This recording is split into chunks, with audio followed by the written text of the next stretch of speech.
Joining us now from Amman, Jordan, is NBC's chief foreign correspondent Richard Engel, and also with us, former Deputy Assistant Secretary of State Joel Rubin. He's also a Democratic candidate for Congress in Maryland.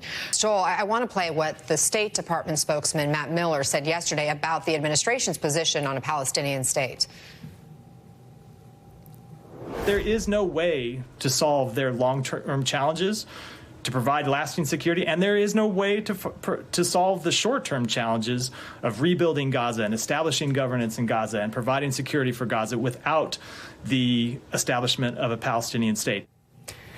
So what does it do, Joel? What's the impact of Netanyahu so publicly breaking with the U.S. position? Yeah, Anna, what Matt Miller is saying there is truth. And Bibi Netanyahu, he's been in this position for decades, and he can have his position, but that doesn't change the reality that Israel needs to, for its long-term security, have peace with the Palestinians. Now, President Biden has been standing by Israel since October 7th, and he's still standing by Israel by advocating for a two-state solution. That is the way to calm the situation over time. And so I think what we're watching now is a real dynamic inside Israel as well. Prime Minister Netanyahu has 15% approval. There are street protests now against his policies that are talking about the need to get the hostages home, which is the priority number one for the Israeli public.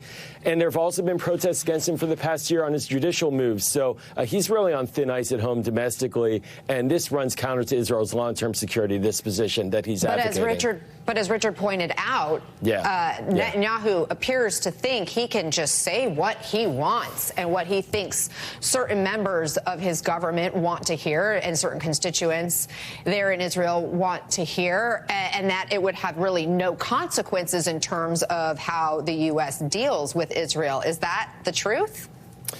Well, I don't think it's the truth. And I think that certainly Israel has been receiving support from the United States for the military action against Hamas. But there are limits to that. And we're seeing a lot of limits behind closed doors, but they're spilling out. And the limits are essentially that the United States believes and has believed on a bipartisan basis for decades that there needs to be a peace agreement between Israel and the Palestinians, and that's backed up by treaties between Israel and the Arab states. This is an American national security priority.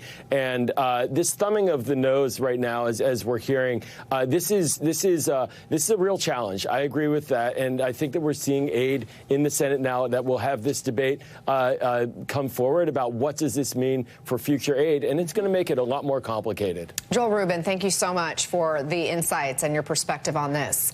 Up next, the latest in a